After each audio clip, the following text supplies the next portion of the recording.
आज से लगभग 500 साल पहले भी मुगलों के दौर में कई समलैंगिक संबंध देखे गए हैं। इन्हीं में से एक था बाबर और बाबरी का संबंध। हिंदुस्तान में मुगल साम्राज्य की नींव रखने वाले बाबर की जिंदगी के कई राज हैं। इन्हीं में से एक का जिक्र मिलता है बाबरनामा में। बाबरनामा बाबर की जीवनी है, जिसे स्वयं बाबर ने अपनी मातृभाषा चगताई तुर्क में लिखा है। आगे चलकर अकबर के समय अब्दुल रहीम खाने खाना ने इसका फारसी में अनुवाद किया और नाम रखा तुजुक-ए-बाबरी। अपनी आत्मकथा बाबरनामा में बाबर ने अपने समलैंगिक मित्र बाबरी के लिए कई शेर व शायरियां भी लिखी हैं।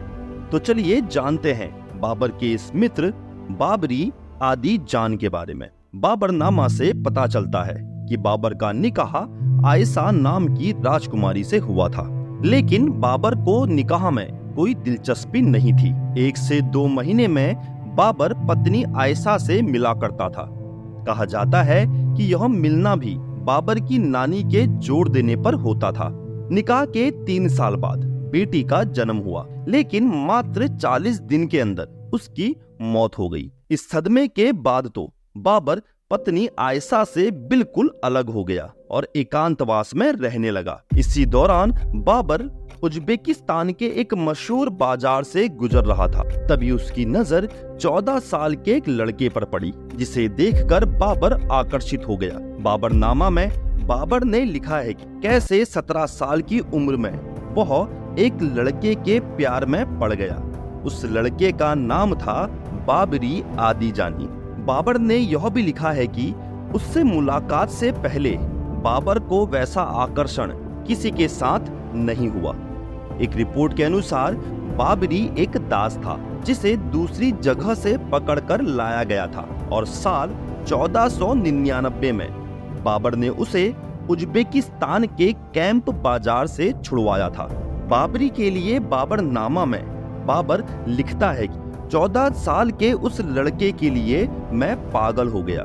जैसे ही वो मेरे करीब आता मेरी जुबान लड़खड़ाने लगी। बाबरी के प्यार में बाबर आगे लिखता है कि जब भी वह मेरे सामने आता तो मैं शर्म के मारे सीधे तौर पर उसे देख तक नहीं पाता।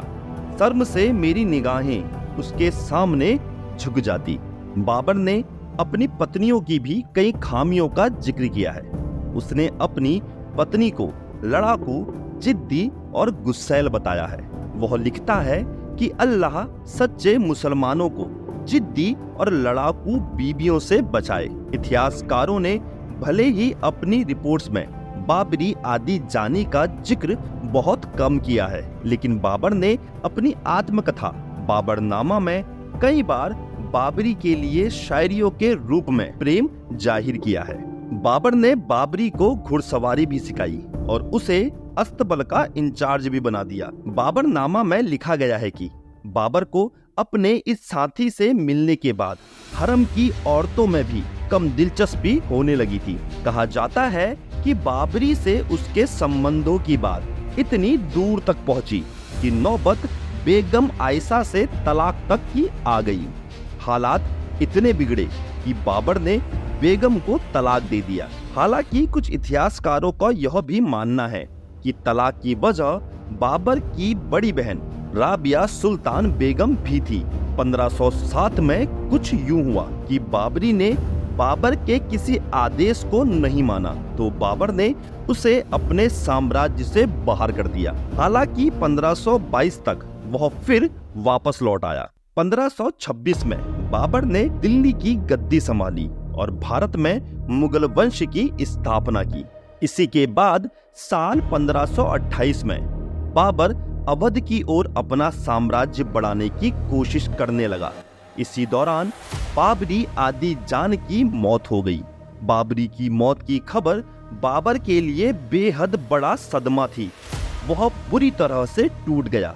कहा जाता है कि साल 1528 में जब अयोध्या में मस्जिद बनाई गई, तब बादशाह बाबर ने इसका नाम अपने प्रेमी बाबरी के नाम पर रखने का आदेश दिया था।